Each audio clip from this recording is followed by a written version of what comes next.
Hello friends, आज Joe Biden America के 46th president बन गए हैं और प्रेसिडेंट बनने के बाद उन्होंने 17 एग्जीक्यूटिव ऑर्डर्स पे साइन किए हैं। लेकिन हमें इंतज़ार था क्या कुछ इमिग्रेशन को लेकर कोई न्यूज़ आएगी कि नहीं आएगी उनके प्रेसिडेंट बनने के बाद। दोस्तों, एक इमिग्रेशन पर बहुत ही एक्साइटिंग और अच्छी न्यूज़ है। मैंने सोचा कि आप लोगों के साथ ज़रूर शेयर करता हूँ। आज सुबह 5 बजे बेसिकली एक इमिग्रेशन रिफॉर्म बिल या फिर उसको कहें सिटीजनशिप एक्ट 2021 बिल 100 पेजेस से भी ज़्यादा का एक बिल कांग्रेस को सबमिट किया गया है। एंड इसकी 4 पेज की जो समरी थी वो प्रेस को दी गई है। मैं आप लोगों से ये आज उसको पूरा डिस्कस करने वाला हूँ, आप लोगों को पॉइंट टू पॉइंट बताने वाला हूँ आसान भाषा में, क्योंकि उसमें मोस्टली वो सारे टॉपिक कवर किए गए हैं जो कि आप मुझसे अक्सर सवालों में पूछते हैं। आज मैं आपको बहुत ही आसान भाषा में ये समझाता हूँ। इसका जो 4 पेजेस की रिपोर्ट है उसका मैं लिंक अपने वीडियो के इस डिस्क्रिप्शन में डाल दूंगा। आप वो ज़रूर जाकर पढ़िएगा, क्योंकि उससे पढ़ने से आपको पूरा एक फुल पिक्चर देखने को मिल जाएगा। नाउ मैं बात करता हूँ आप लोगों से कि भाई इसमें कौन कौन से टॉपिक कवर किए गए हैं। इसमें बहुत ही एक्साइटिंग टॉपिक कवर किए गए हैं। इसमें मैं आप लोगों को बताऊंगा कि जो अनडॉक्यूमेंटेड इंडिविजुअल्स हैं उनके बारे में बात की गई है, फैमिली बेस्ड इमिग्रेशन के बारे में बात की गई है, डाइवर्सिटी वीज़ा के बारे में बात की गई है, साथ ही साथ इसमें स्टूडेंट्स और उनके लिए ग्रीन कार्ड को लेकर बात की गई है, एंड उसके अलावा H1B एंड उनके डिपेंडेंट के बारे में भी कहा गया है। Let's talk one by one. इसमें जो एक्चुअली सबसे बड़ी ही इंटरेस्टिंग और एक्साइटिंग मुझे लगा अपने हिसाब से सुनकर पढ़कर वो ये था कि इस बिल में ये भी प्रपोज किया गया है कि यहाँ पर जो भी सरकारी काम होंगे उसमें जो इमिग्रेंट्स होते हैं या जो हम लोग बाहर से आते हैं उनके लिए हमेशा एक वर्ड यूज़ किया जाता था, एलियन।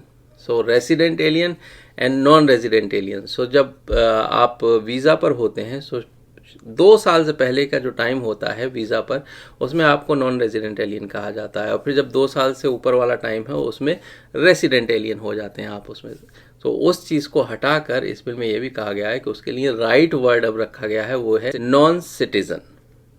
ये non citizen which I think is good. हम लोगों को जब हम पहली बार यहाँ आए थे तो हम टैक्स फाइल करते थे या कुछ भी ऐसा सरकारी कोई भी काम जो गवर्नमेंट डॉक्यूमेंट्स होते हैं उसमें हमेशा resident alien, non resident alien. ऐसा लगता था कि हम एलियन हैं। Non citizen is good word. सबसे पहले ये बड़ी अच्छा मुझको ये चीज़ लगी। नाउ लेट्स टॉक अबाउट कि यार जो अनडॉक्यूमेंटेड इंडिविजुअल्स हैं, जो लोग यहाँ पर यूएसए में रह रहे हैं, एंड आप कह सकते हैं जिनको आम भाषा में इलीगल ऐसे बोला जाता है कि जो वीज़ा के थ्रू नहीं आए बट बॉर्डर पार करके कैसे ना कैसे करके यहाँ पर अमेरिका में फाइनली पहुँच गए हैं। उनके लिए ये कहा गया है कि जो भी लोग जनवरी 1 2021 से पहले से यहाँ पर हैं अमेरिका के अंदर और इलीगल स्टेटस है उनका, वो टेम्परेरी लीगल स्टेटस जो है के लिए अप्लाई कर सकते हैं। उसके बाद उनको 5 साल तक चेक किया जाएगा कि वो सारे टैक्स वगैरह ठीक से फाइल करते हैं, कोई क्रिमिनल रिकॉर्ड वगैरह नहीं है। उसके 5 साल पूरे होने के बाद वो लोग ग्रीन कार्ड के लिए फ़ाइल कर सकते हैं, एंड उस ग्रीन कार्ड पे आने के बाद 3 साल के बाद वो सिटीज़नशिप के लिए अप्लाई कर सकते हैं। I think this is a very good news for people, क्योंकि वो लोग जो वाकई में ऐसे थोड़ा सा इधर उधर करके आते हैं उनको अल्टीमेटली ये परेशानी होती है कि सिटीजनशिप कैसे हासिल की जाए। ये एक उनके लिए बहुत ही बड़ी न्यूज़। सेकंड बात जो है भाई फैमिली बेस्ड इमिग्रेशन को लेकर ये की गई है कि उसमें रिकैप्चरिंग वीज़ा की बात कही गई है। कहने का मतलब ये है कि जो वीज़ा फैमिली बेस्ड इमिग्रेशन जब होता है उसमें सर्टेन नंबर होता है हर कंट्री के लिए। अगर फैमिली बेस्ड इमिग्रेशन में कुछ वीज़ा बच जाते हैं और यूज़ नहीं होते हैं किसी कंट्री के, तो वो दूसरे कंट्री को दे दिए जाएंगे। सेकंड बात उसमें ये कही गई है कि इसका जो पर कंट्री कैप है, जो नंबर है पर कंट्री, उसको बढ़ा दिया जाएगा। उससे क्या होगा, जो बैकलॉग है ऑलरेडी ज़्यादा वीज़ा मिलेंगे, बैकलॉग जो है क्लियर हो जाएगी, वेट टाइम जो है फिर कम लगेगा फैमिली बेस्ड वीज़ा के लिए। तीसरी बात उसमें ये कही गई है जो कि बहुत ही अच्छी है कि कई बार होता है कि फैमिली बेस्ड इमिग्रेशन में जब वीज़ा अप्रूव हो जाता है, ग्रीन कार्ड अप्रूव हो जाता है, तो उसमें आने में वक्त लगता है, हाथ में आने में अप्रूवल के बाद भी 1 साल या उससे थोड़ा सा ज़्यादा लग सकता है। तो उस केस में आपको टेम्परेरी वीज़ा और टेम्परेरी एंट्री दी जाएगी यूएस में आने के लिए।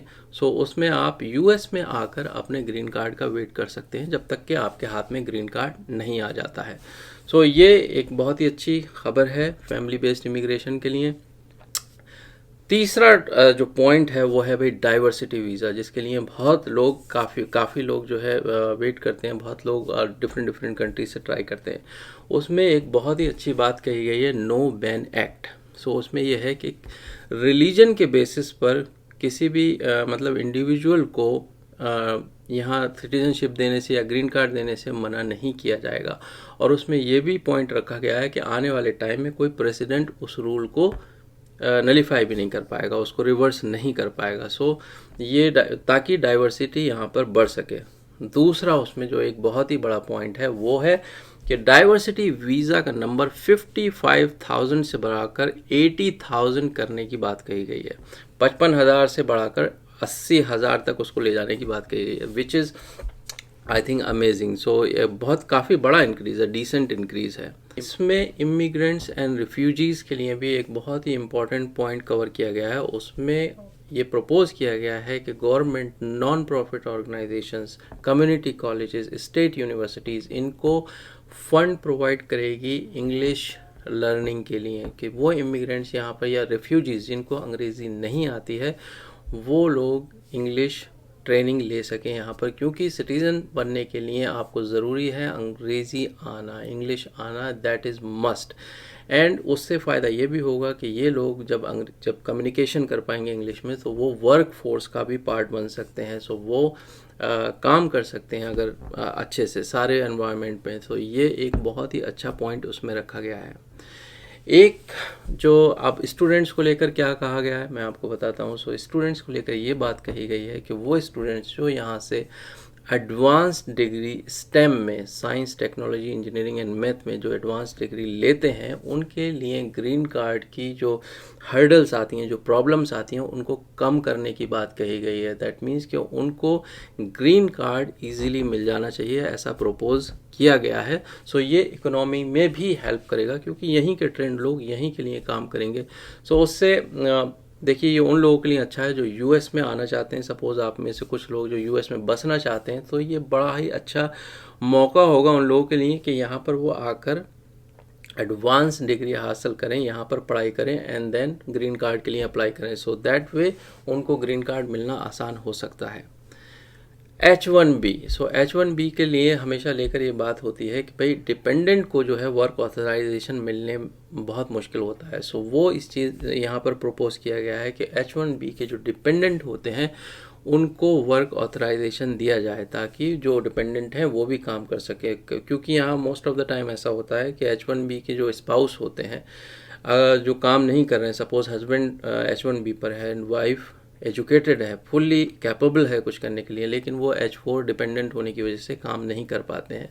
सो उनको वो परमिशन मिलेगी। साथ ही साथ उसमें एक बहुत ही अच्छा पॉइंट कवर किया गया है कि जो H1B के डिपेंडेंट होते हैं बेसिकली, तो जब वो लोग ग्रीन कार्ड फाइल करते हैं, जो बच्चे हैं basically under 21 year old, so green card में एक लंबा वेट होता है। उस वेट के दौरान जो बच्चे होते हैं डिपेंडेंट 21 ईयर्स से नीचे वाले, वो एक्चुअली उनकी उम्र 21 प्लस हो जाती है। उस टाइम पर वो फिर उस एप्लीकेशन का पार्ट नहीं रहते हैं ग्रीन कार्ड की एप्लीकेशन का।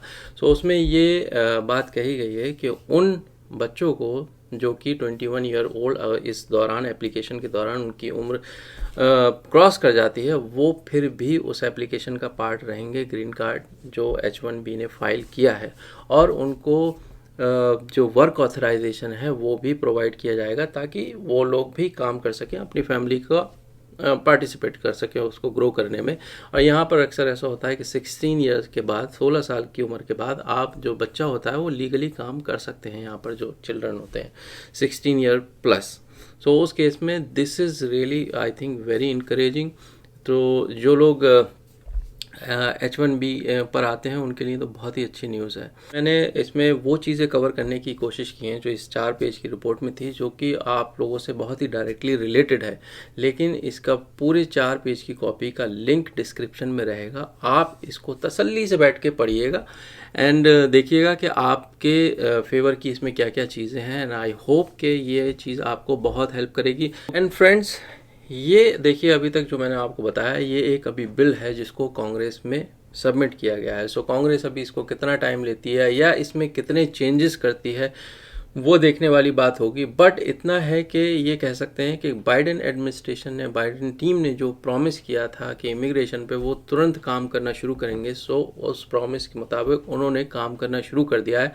बट लेट्स सी कि अब इसको कितना इसमें मॉडिफिकेशंस होते हैं और कब ये एक्चुअली इम्प्लाई होगा, लागू होगा, वो हमको अब देखने की बात है। क्योंकि मैं कोई इमिग्रेशन अटर्नी या इमिग्रेशन स्पेशलिस्ट नहीं हूँ, मैं एक ऑथेंटिक सोर्सेज से जो है आप लोगों के लिए इन्फॉर्मेशन गैदर करता हूँ, आप लोगों के साथ शेयर करता हूँ। साथ ही साथ मेरे जो अपने एक्सपीरियंसेस हैं वो आप लोगों के साथ शेयर करता हूँ, ताकि जो दिक्कतें परेशानियाँ हम लोगों ने यहाँ एज ए इमिग्रेंट फेस करी थी वो आप लोगों को ना हो, आप लोगों के पास पहले से ही बहुत सारी इन्फॉर्मेशन हो, ताकि आप लोगों का जो यहाँ पर रहना और आसान हो सके actually.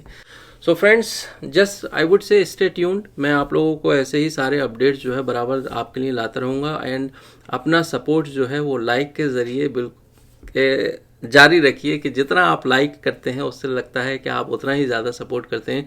So keep liking video, okay, and thank you so much for watching this video.